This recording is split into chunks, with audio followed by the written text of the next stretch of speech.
जय श्री कृष्ण जय शिवाजी। परम पूजनीय गुरुदेव के भी हम अनुभव वचन को श्रवण पान करेंगे और उनकी वाणी के द्वारा हम आनंदित होवेंगे, उनके वचनों के द्वारा। हम पहले श्री सुखदेव जी महाराज जी का वर्णन कर लें कि सुखदेव जी महाराज के द्वारा यह कथा को गाया गया, सुनाया गया और राजा परीक्षित श्रवण पान कर रहे हैं। तो सुखदेव जी है तो परम नारद जी ने देखा जय कल्याण में घूमते भ्रमण करते करते तो उनको अशांति दिखी। तो भागवत का प्रचार कैसे होवे और भागवत के कथा के माध्यम से मनुष्य जगत का कल्याण हो, उन्हें शांति प्रदान हो। तो ये सुखदेव जी जो है साक्षात श्री राधा रानी की गोद में खेलते थे गौलोक।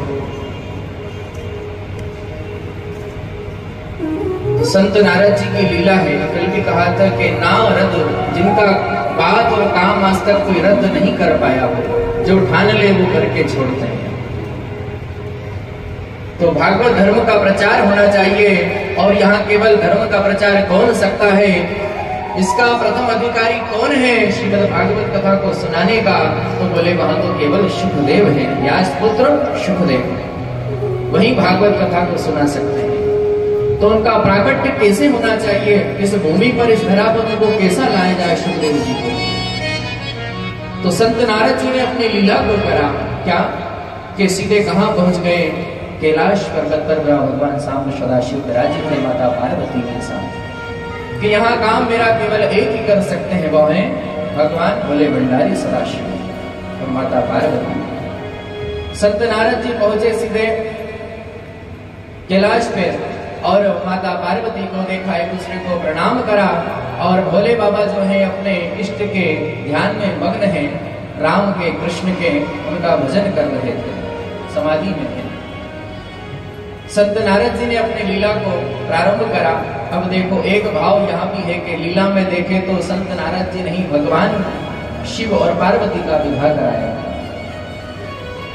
तो एक भाव माता पार्वती का देखो, संत नारद जी के प्रति एक गुरु का भाव है, ये हमारे गुरु हैं। और इधर संत नारद जी का भाव है मात्र का, यह माता है, जगत जननी है। दोनों ने एक दूसरे को प्रणाम करा, आशीर्वाद लिया और संत नारद जी ने अपनी लीला प्रारंभ करी कि भैया माता कैसा क्या चल रहा है, सब बढ़िया है, कुशल मंगल है? बोले हाँ नारद जी, बड़ी कृपा है आपकी, बड़ा आशीर्वाद है, गुरु आशीर्वाद है, बड़ा ही सब कुछ अच्छा चल रहा है। आप मुझे बताओ कि आप बहुत दिनों के बाद मुझे दिखाई दे रहे हो, बहुत दिनों के बाद आए हो, क्या बात है? कोई नाराजगी, क्या बात है? आपके दर्शन नहीं हुए?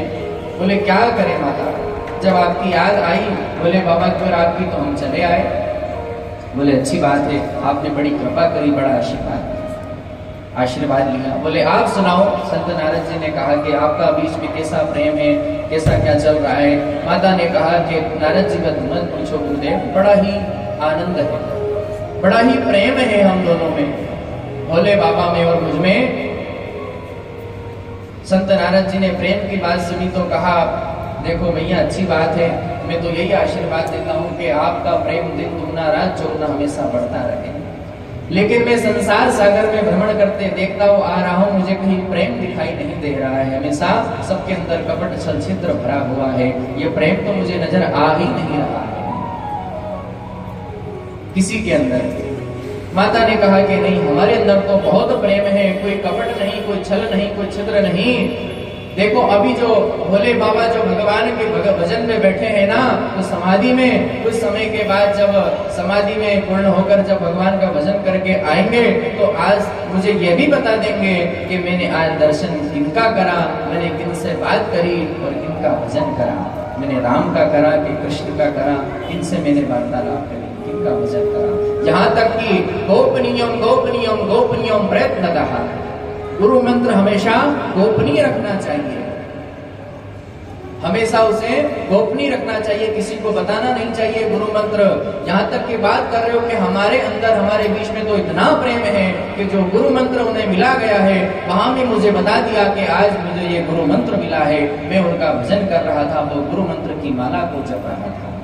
हमारे जीवन में भी गुरु होना चाहिए। इसे तो हमारे कृष्णम वंदे जगत गुरु, हमारे जगत पिता परमात्मा श्री भाग्य बिहारी ही सबके जगत गुरु।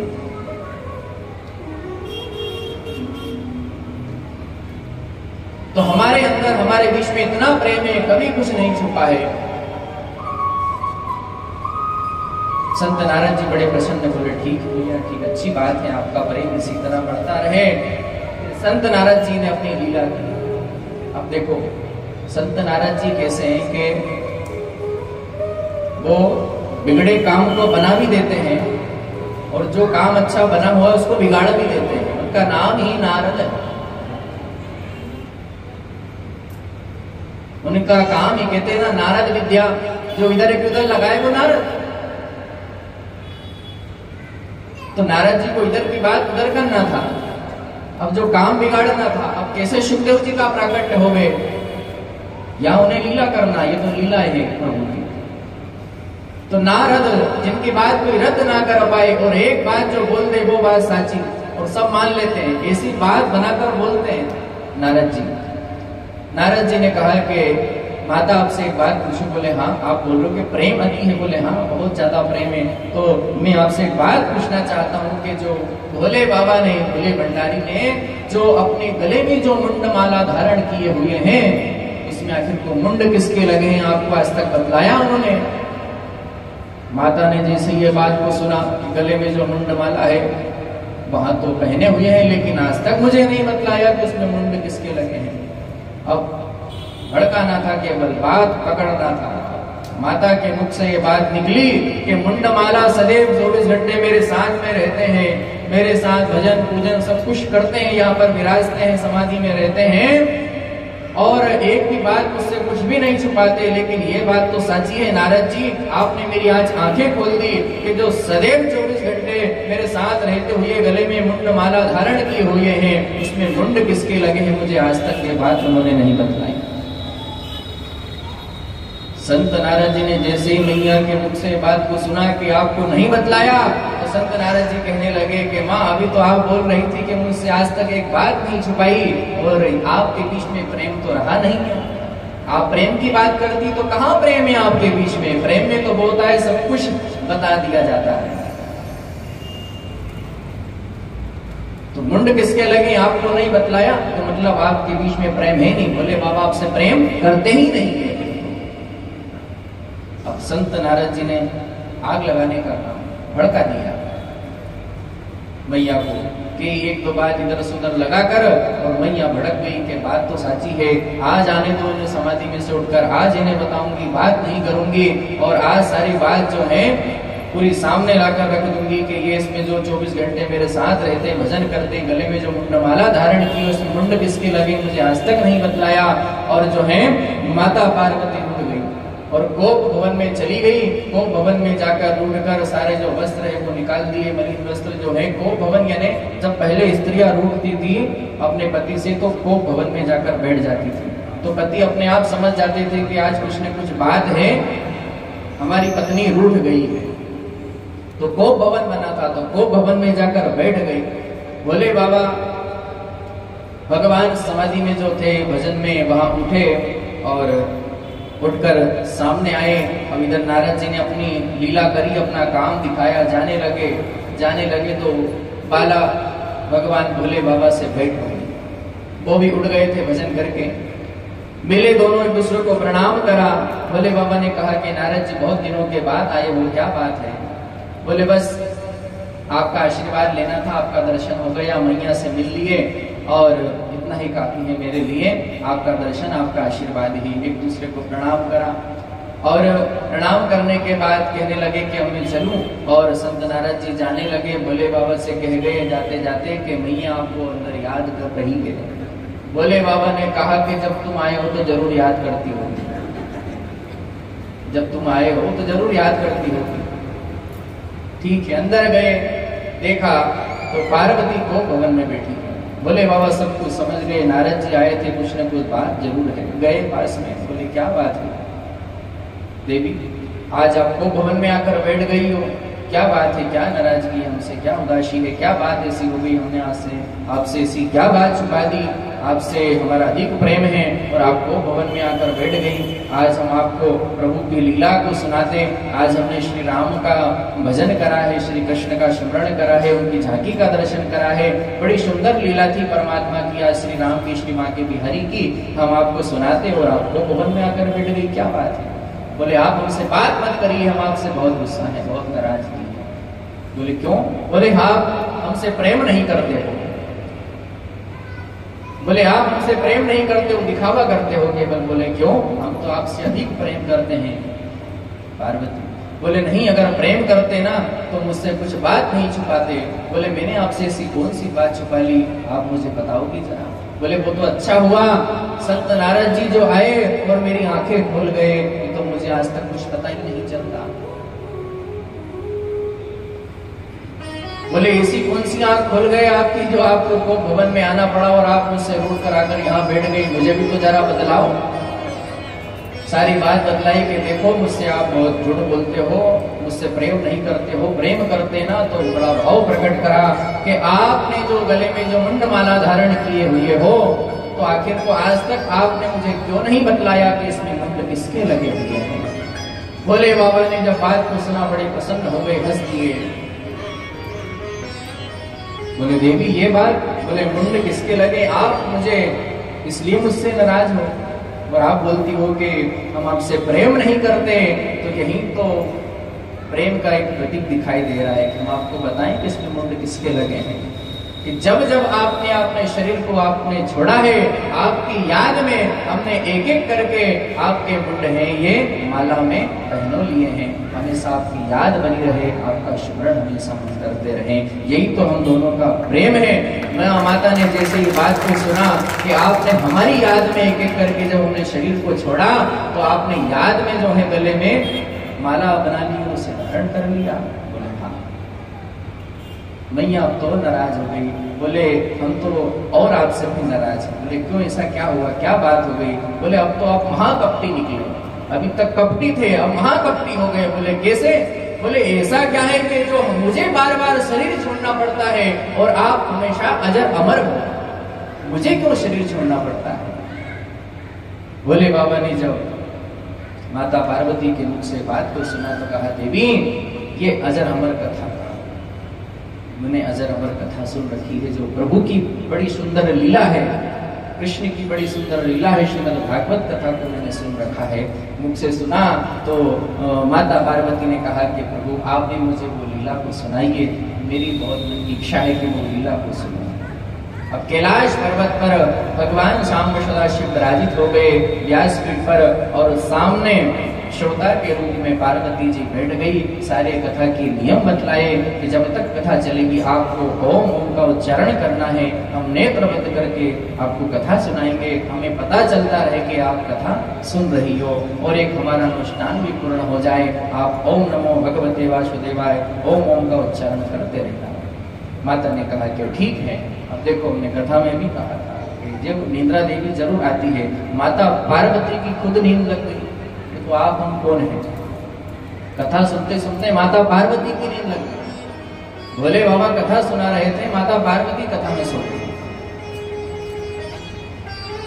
तो कथा चल रही है, 1 दिन 2 दिन 3 दिन 4 दिन 5 दिन की कथा तो माता पार्वती ने अच्छे से सुनी। 6वें दिन की कथा जब प्रारंभ हुई तो वहां कथा सुनते सुनते उनकी नींद लग गई। जब उद्धव जी महाराज जी का प्रसंग चल रहा था तो उस समय उनको कुछ याद नहीं रहा।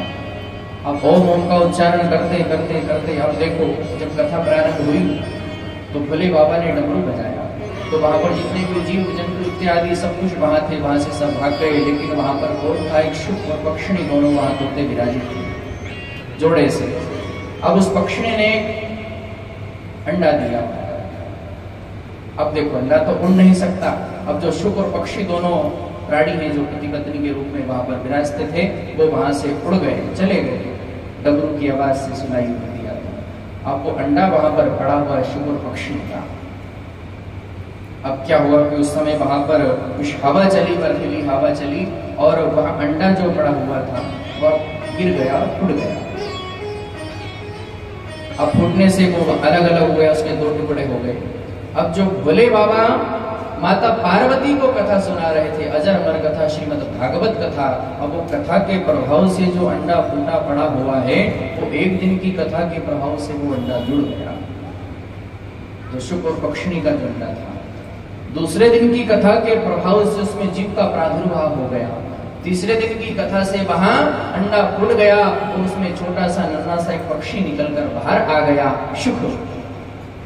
और वहां माता पार्वती जिस तरह से ओम ओम का उच्चारण कर रही है, अब देखो तोता जो होता है क्या, रटन विद्या, तोते को हम जैसा रटाएंगे वहां बोलने लग जाता है। अब वहां व्यास पीठ के पीछे की ओर, भगवान भोले बाबा की पीछे की ओर वहां छोटा सा असुर पक्षी बाहर निकल कर आया और बड़े प्रेम से आनंदित हो रहा है, भगवान की कथा को श्रवण कर रहा है, सुन रहा है, बड़ा आनंद आ रहा है उसे। यह भी एक संस्कार की बात है, गर्व का संस्कार बताया था, यह सब बात चली थी। अब असुर पक्षी बड़ा आनंदित कथा सुनता सुनता चौथे दिन की भगवान की लीला रही, भगवान का जन्म हुआ, उनकी कथा को श्रवण सुनते, पांचवें दिन की भगवान की कथा को लीला को सुना, बड़ा आनंदित हो रहा है। अब थोड़ा सा वहां बड़ा होकर जिस तरह से माता ओम का उच्चारण कर रही थी तो वहां भी धीरे धीरे ओम ओम का उच्चारण करना सीख गया, बोलना सीख गया। अब छठे दिन क्या हुआ, जब माता की नींद लग गई तो माता ने ओम का उच्चारण करना बंद कर दिया। तो शुक्र पक्षी ने मन में विचार करा कि जब मैया ने ओम का उच्चारण करना बंद कर दिया है, कदाचित ऐसा ना हो जिस कथा को मैं प्रभु की कथा लीला को सुन रहा हूँ वो कथा को प्रभु विराम कर दे, तो कथा विराम ना हो, मैं कथा पूर्ण रूप से सुनूं, पूरी सुनूं। तो उसने तोते ने क्या करा, ओम ओम का उच्चारण करना प्रारंभ कर दिया। माता पार्वती की नींद लग गई, इधर शुक्र पक्षी ने ओम ओम का उच्चारण करना प्रारंभ कर दिया। 7 दिन की कथा का विराम हुआ, प्रभु ने जोर से जयकार लगाया, बोलो श्रीमद् भागवत महापुराण की, वृंदावन बिहारी लाल की, श्री राधे रानी सरकार की। ओम का उच्चारण करते करते जयकारा जैसे लगाया, अब माता पार्वती की नींद खुल गई। और माता पार्वती की नींद खुली तो प्रभु से कहा कि प्रभु मुझे गोपी उद्धव संवाद जो चल रहा था वो मुझे आगे विस्तार से सुनाएंगे। भोले बाबा ने जब पार्वती के मुख से बात को सुना तो कहा कि देवी मैंने तो कथा पूर्ण कर दी, कथा को विराम कर दिया। मैंने आपसे कहा था कि तुम ओम ओम का उच्चारण करते रहना, मेरे कानों में ओम का स्वर सुनाई दे रहा था तो मैं कथा को सुना रहा था। जब आपकी नींद लग गई तो ये ओम ओम का उच्चारण मुझे कहां से सुनाई दे रहा था, मुझे बताओ। चारों तरफ घूम कर देखा तो पीछे की ओर क्या देखा कि सुख और पक्षी, पक्षिणी का एक छोटा सा नन्हा सा सुख पक्षी वहां पर है, जो ओम का उच्चारण करते करते श्रीमद् भागवत कथा को सुन रहा था। पक्षी को देखा, सुख पक्षी को। भोले बाबा ने कहा कि इसने भागवत कथा को सुना है, अच्छी बात है, लेकिन इसने व्यास पीठ के पीछे श्रीमद् भागवत कथा को बैठ कर सुना है, कदाचित इसने गलत करा है, मैं कदाचित इसे उसे पकड़ना चाहा। तो वहां सुख पक्षी वहां से अब उड़ना प्रारंभ कर दिया कि भोले बाबा ने पकड़ना चाहा तो वह उड़ा और धीरे धीरे धीरे वह उड़ता उड़ता सीधा कहां पहुंच गया, कैलाश पर्वत से नीचे की ओर जाकर श्री बद्रीनाथ धाम में। अब बद्रीनाथ धाम में वहीं कौन विराजित थे, श्री व्यास जी महाराज और उनकी पत्नी बिटिका। बहुत समय बीतता गया, उनके यहाँ पर कोई संतान नहीं है। वहां व्यास जी से कहने लगी कि प्रभु कृपा कब करेंगे, हमारे घर संतान कब होगी। व्यास जी कहते हैं प्रभु कृपा होगी, हमारे घर जरूर एक दिव्य संतान होगी। और वहीं उस समय उनकी पत्नी को उबासी आई, जोर से उन्होंने मुख खोला और वहीं शुभ पक्षी उड़ता उड़ता उड़ता श्री व्यास जी की कुटिया में गया और जो माता उबासी ले रही थी उनके मुख में जाकर वहां गर्भ में शुभ पक्षी चला गया। उसी समय बिटिका देवी के गर्भ में साक्षात सुखदेव जी आ गए। बोल सुखदेव जी महाराज की। सुखदेव जी आ गए, 12 वर्ष तक मां के गर्भ में रहे सुखदेव जी महाराज। कितने वर्ष? 12 वर्ष। अब जिन्होंने श्रीमद् भागवत कथा को सुन लिया तो उन्होंने सब कुछ समझ लिया कि मैं संसार सागर में जाऊंगा तो ये जो विष्णु की माया है मुझे जकड़ लेगी, पकड़ लेगी, मैं कदाचित ऐसा नहीं करूंगा। अब उन्होंने क्या करा, गर्भ को ही मंदिर बना लिया और भगवान नाम का स्मरण करने लगे श्री राधा रानी की कृपा से। जो राधा रानी की गोद में खेलते थे, वहीं सुखदेव जी महाराज आज व्यास नंदन व्यास कुटी में उनकी ही पत्नी बिटिका देवी के गर्भ में उन्होंने मंदिर बना लिया गर्भ को, और भगवान का भजन पूजन करने लगे कि मैं अब गर्भ से बाहर नहीं जाऊंगा, यहीं पर रहूंगा।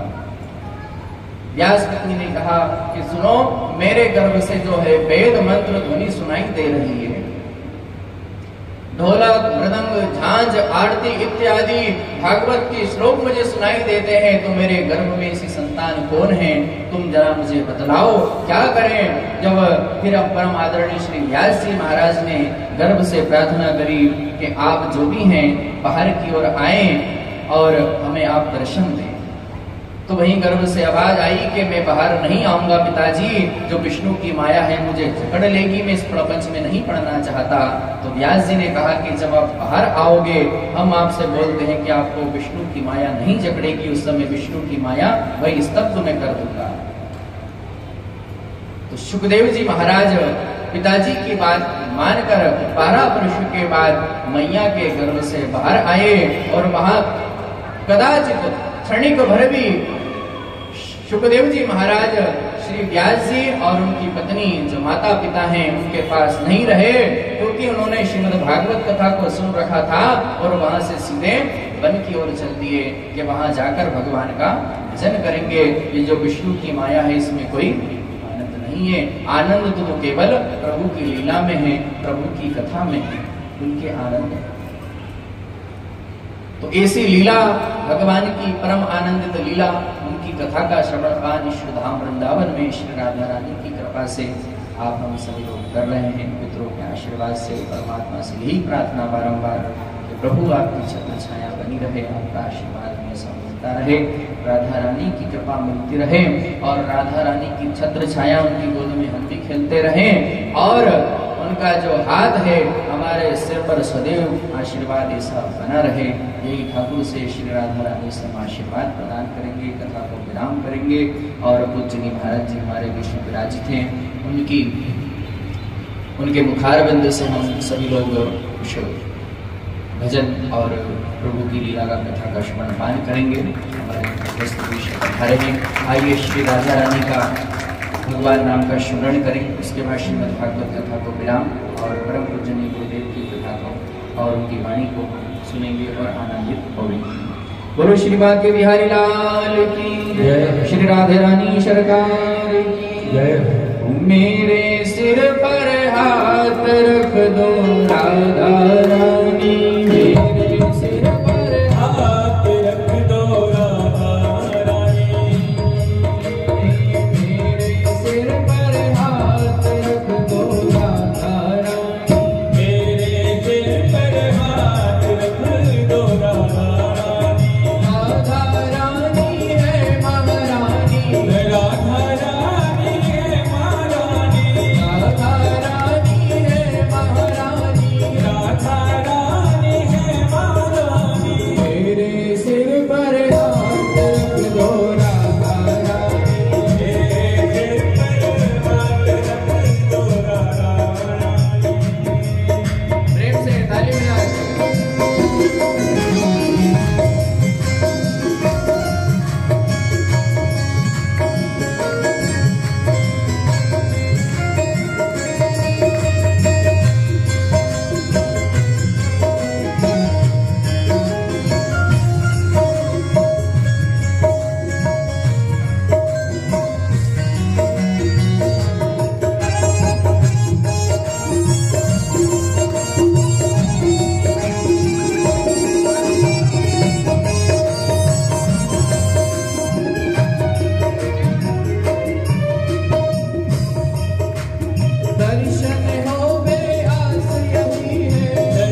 चरण कमल की सेवा दे दो राधा रानी, चरण कमल की सेवा दे दो राधा रानी, चरण कमल की सेवा दे दो राधा रानी, चरण कमल की सेवा दे दो राधा रानी। प्रेम से अपने सिर पर हाथ रखते रहिए, श्री राधा नाम का स्मरण करते हुए।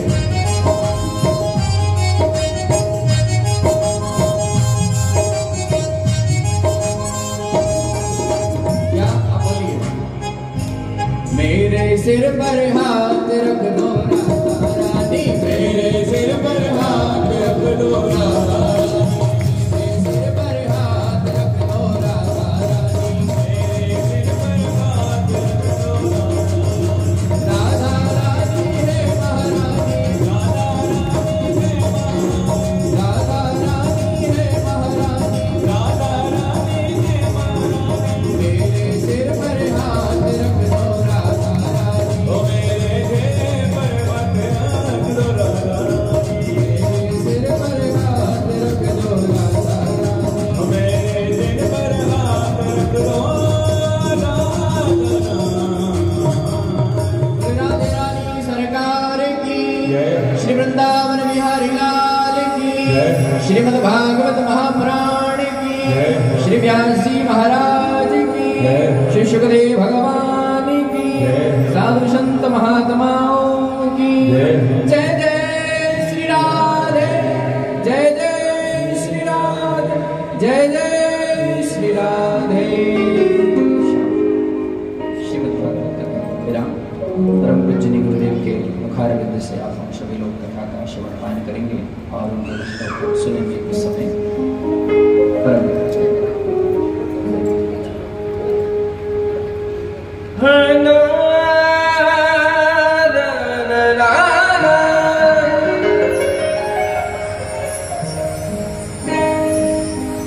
एक बार प्रेम से बोली जय जय। कन्हैया को जिसने आवाज दी, जुबान दी, जुबान से बहुत कुछ ऐसा बोला जाता है जो इंसान को नहीं बोलना चाहिए। वृंदावन ऐसी जगह है कि ठाकुर जी अगर कुछ गलत जिंदगी में बोला गया हो तो वो माफ कर सकते हैं, पर प्रेम से बोलना पड़ता है जय जय। जो मानते हैं कि हमसे कभी ना कभी तो ऐसी गलती हुई है, किसी का दिल दुखाया गया, कुछ ऐसा गलत बोला गया जो नहीं बोलना चाहिए था, तो आज भगवान से ये विनती करें कि आज हमको माफ करें और हमारी रचना पे हर वक्त एक ही नाम रहे जय जय।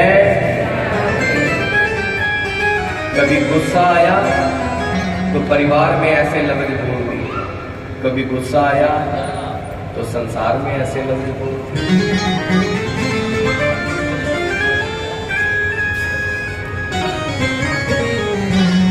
महाराज की वाणी सुनी, पंजाब से आए,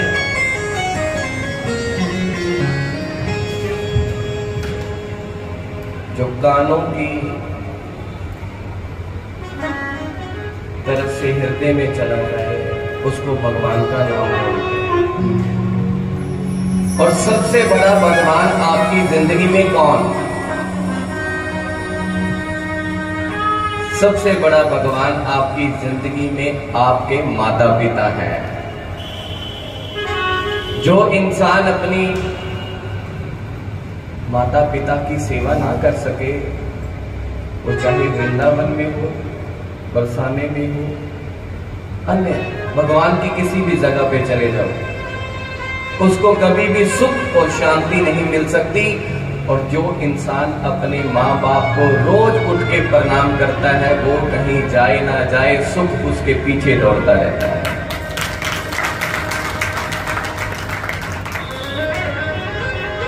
भागवत, कन्हैया जी, राधा रानी, वृंदावन, भगवान को मानते हैं सभी, भगवान को मानते हैं। भगवान की भी माननी चाहिए कि भगवान समझाते क्या है। 7 दिन में कथा सुनी, किसी को निद्रा आई, किसी का कुछ, किसी के दिमाग में कुछ, क्योंकि मन है ना वो भगवान के चरणों में कभी लगने नहीं देता। तो रोज महाराज जी कुछ ना कुछ ऐसा सुनाते हैं, भगवान की कथा ऐसी करते हैं कि एक चीज कोई भी अपने जीवन में रोज एक धारण करो कि हमने आज ये बुरा काम छोड़ देना। जब भगवान को प्रणाम करते हो ना किसी भी दरबार में, पहली बात तो भगवान के नाम में कोई अंतर नहीं है। कभी भी प्रणाम करो आप कहीं भी जाके, एक चीज वहां पे छोड़ के आओ। प्रणाम किया, माया रखी और नहीं, एक बुरी चीज छोड़ दी। महाराज आज ऐसी कृपा करो, आज ठाकुर जी ऐसी कृपा करो कि ये बुरी चीज, बुरी आदत मेरी जिंदगी से निकल जाए और आपका दोनों हाथ मेरे सर के ऊपर हमेशा। कौन मिलाता है, कौन बुलाता है, कौन खाता है और कौन खिलाता है। हमारे सौभाग्य की बात है कि आप सबके दर्शन हुए आज वृंदावन में महाराज की।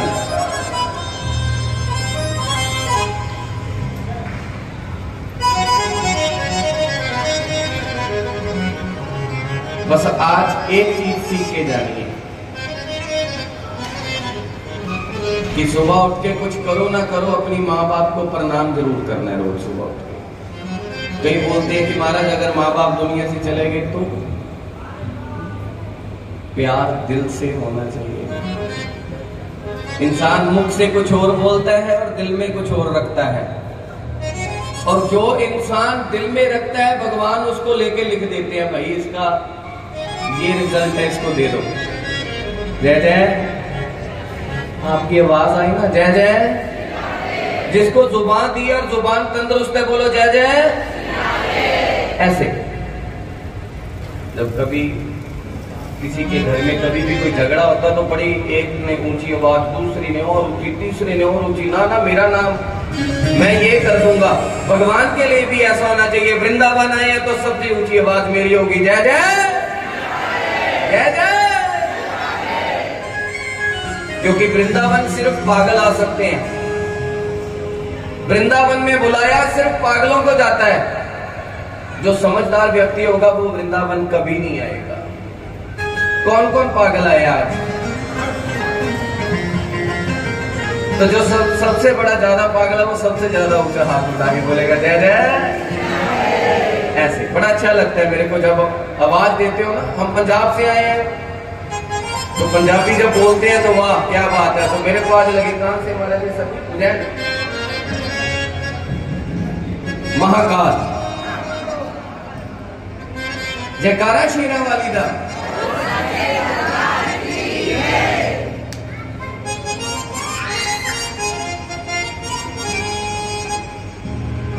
जो जो वृंदावन से कुछ लेने आए हैं वो हाथ उठाइए जरा। तो भगवान पूछे क्या लेके जाना है तो आपका क्या आंसर है? रुकिए, किसको लेके जाना है? वो कोई पकड़ के मेरा हाथ रे मुझे वृंदावन ले जाए।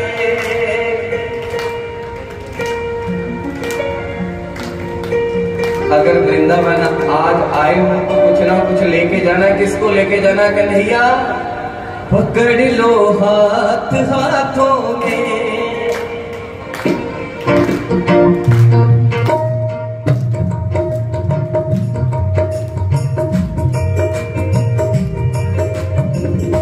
पकड़ लो हाथ हाथों में, पकड़ लो हाथ हाथों में, पकड़ लो हाथ हाथों में, पकड़ लो हाथ हाथों में, पकड़ लो हाथ हाथों में। ओ जहाँ ले चलोगे वहीं हम चलेंगे, जहाँ ले चलोगे वहीं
से जोर से जय जय।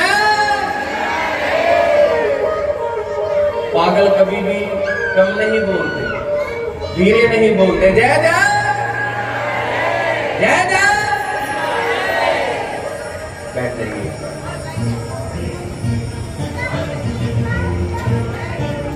वृंदावन आए और वृंदावन से लेके जाना है क्या? ठाकुर जी को लेके जाना। बलिहारी गुरब ने जिन गोविंदियों मिलाए। हमें गाना तो नहीं आता लेकिन सुनना आता है। महाराज जी की वाणी कल से सुनी और रहा नहीं गए, फिर आए, बुलाया उन्होंने, क्योंकि इंसान के अंदर एक बात होती है कि वो मेरे को जानते नहीं है, हमने क्या करना है जाके। और हम ये बोलते हैं कि हमको सब जानते हैं और हम सबको जानते हैं, क्योंकि मैं जिथे जिथे वेख्या तेरा रूप वेख्या। मेरे को कोई चेहरा अलग से नजर नहीं आता, मेरे को एक ही चेहरा नजर आता है कि उसकी नजर को देखने के लिए उस नजर की जरूरत है, लेकिन उस नजर को देखने के लिए उस नजर की जरूरत है। तो बड़ा अच्छा था। महाराज जी बोलते कि दोनों हाथ रखो, तो बोले दोनों हाथ अपने रखे हैं, तो उसके कहाँ है? जो माने कि वो मेरे साथ है, फिर उसके सर के ऊपर दोनों हाथ।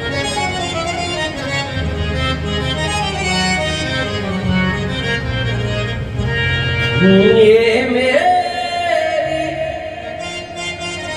अर्जी है, मैं वैसी बन जाऊं जो तेरी।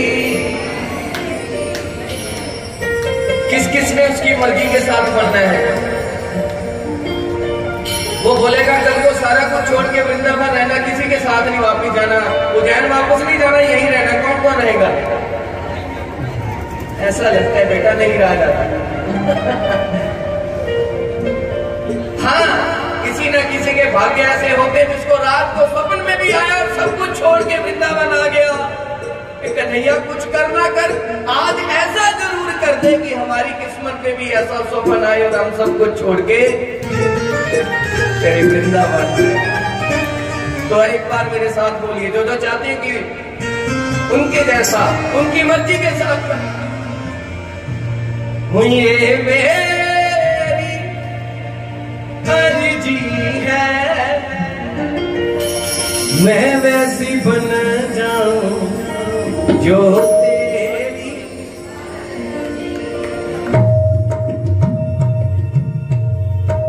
वे दो पत्थर पलो खांदे,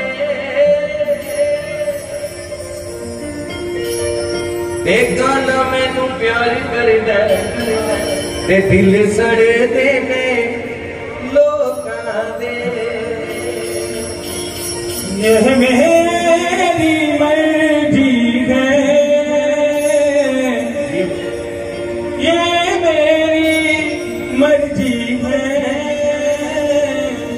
मैं तेरी बन जाऊं जो तेरी मर्जी है।